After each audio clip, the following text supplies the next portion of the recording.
All right.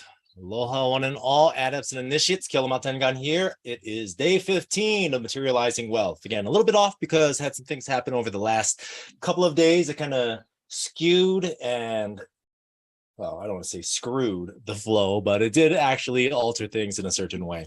In any case, today we are on day 15 of the actual recorded aspects of all of this. And I am following up with the concept of authentic exchange. And so I talked a little bit about that a couple of days ago, mentioned it yesterday in terms of that aspect of what I call the genius, the cross section of our physical, mental, emotional, and spiritual selves.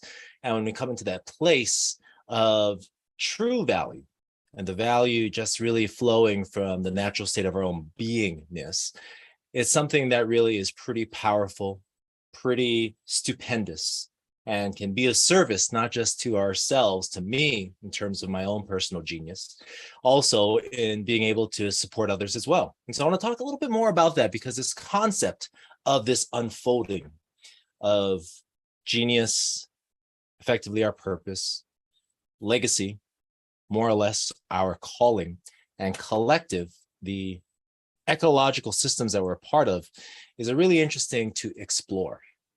However, we talk a little bit more about this in terms of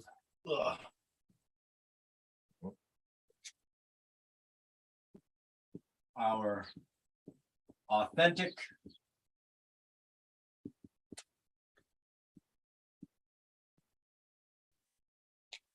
concept of the authentic exchange. So there's some pretty big key parts and pieces with this. First, obviously, being a matter of authenticity.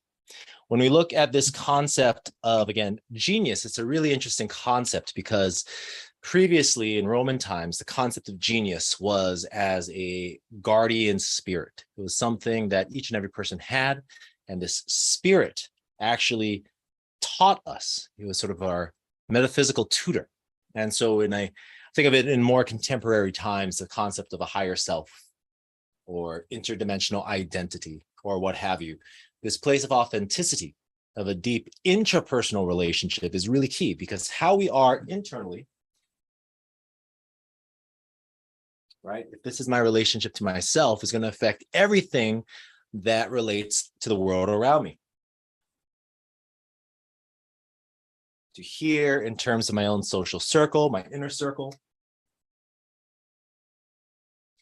potentially the professional aspects, clients that I'm in service to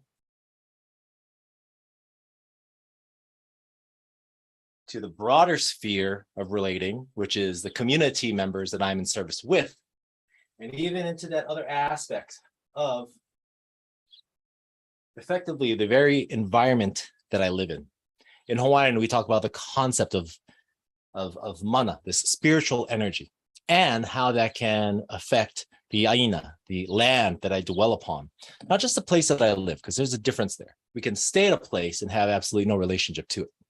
However, in the Hawaiian worldview, what we really look at is the land that I dwell upon. There's a relationship there, and how I do one thing is kind of how I do everything at varying degrees. So how I relate to myself, how well I take care of myself, will ultimately be something that affects each and every rung of these spheres of relating. And so what's important about here is, as we talk about this authenticity, right?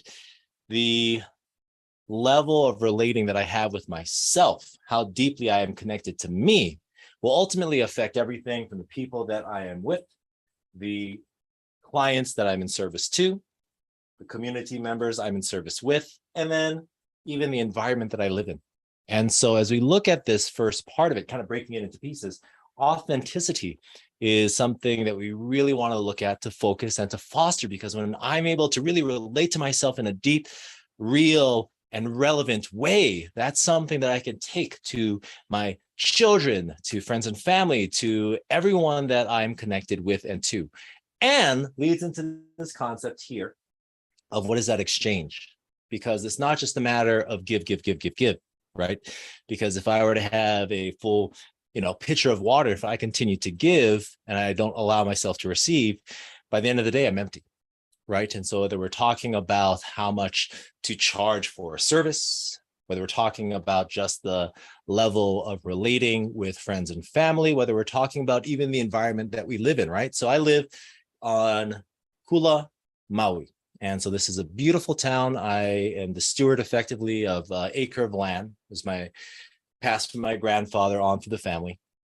And so when I take care of the land itself, the trees flourish. The avocados, we have about 12 different avocado trees, will just be full and ripe and beautiful. And there is a movement of this mana, or this spiritual energy, as I put it into the land, then the land recirculates it and gives back to me. Now, when we don't allow ourselves to receive whatever that is, then it can be a little ultimately a little selfish, because we're not allowing someone else to give to us, whether that be the land, whether that be another person, whether that be even our children. And so as that circulatory process happens, and kind of think of your own body, right? Because all of this can really be broken back down into our own body and the embodiment. And so if I were to breathe out and just not allow any air to come back in, just to expunge my lungs entirely of all air, which I'm starting to feel now, I start to get a little hot, right? My body starts to respond as I squeeze out the last little bits of oxygen that I have. And unless I allow myself to take that breath in, oh boy, then I'll probably faint, right? You look at the skin divers who train here in Hawaii or other places, diving down deeply, and then they expel that air, and then they hold their breath, some for like 5-6 minutes. I mean, it's an incredible thing. And it's not uncommon for someone to pass out as they resurface.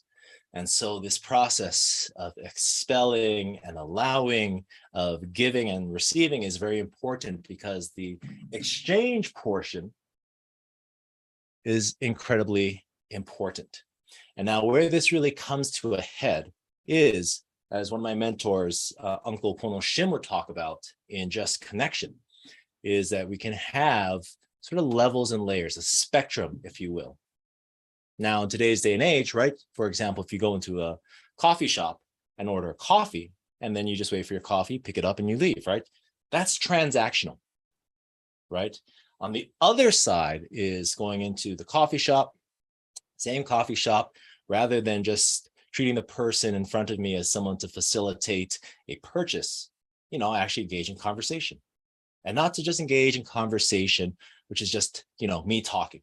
Like, I ask questions, sincerely interested in the answer. I ask questions and I allow that person to just express. And then on the same side, I allow myself to share as well, and actually look at that concept of relating, truly relating to the world around us, because we are deeply connected to the world within. Now, that's a huge difference in that person's day. In fact, that could be the one thing that shifts that person's entire energy, because someone actually truly and authentically cared. Now, where all this comes into play in the whole concept of materializing wealth is that levels of relating, right, in terms of authentic exchange, which is why this is like day 3 of probably 5 days on this principle, is that I need to be in deep relationship with myself first and foremost. I cannot give to someone else what I myself do not have. If someone came up to me and was asking me for $20 and I didn't have my wallet, or I didn't have any cash on me, I'm not able to give that to this person. And so it's something that we want to cultivate within first and foremost. And only then can we truly allow this principle to unfold, because the true value that we have to offer, that expression of our genius, is tied intricately into this very concept of authenticity. And then and only then can we have a true exchange. And all that means is that in looking at whether we're talking about just in general, in connection to those around us, if we're talking specifically in terms of the framing of our platform, what it is that we want to do is just be very honest with ourselves and open to the inquiry of who it is that we are and what is the true value that we have to offer, right? And so as we look at this, then one of the things to look at today in that aspect and vein of authenticity is who it is that you truly are. My recommendation for today is, rather than asking, who am I, which is a wonderful question, rather to kind of reframe that and instead start off with a journal exercise, just 5 minutes, set a timer for 5 minutes, at the very top, who I am. That small shift, same 3 words, different arrangement, creates a statement. And that statement, as we begin to write, continue to write, and just allow whatever's coming out to flow, creates an answer, which I would say stirs more questions. And that's where we want to be, is sort of in this place of curiosity, to allow ourselves to both wonder as well as to wander. Because then as we start to really flesh this out, who I am, in terms of that place of authenticity, then we can actually see what it is that we have to give. And also in the concept and lens of the genius, it's also more information to consider, to sit with, and to allow in this whole process of integration. That's it for now. I'm going to talk a little bit more about this whole concept of levels of relating as we talk tomorrow about the concept of not just relating internally. What then does that tie to in terms of our own roles and the responsibilities, and how these 2 aspects actually skew the whole concept of self-identity. That's it for now, though. Love and aloha. Take care, and ahui ho.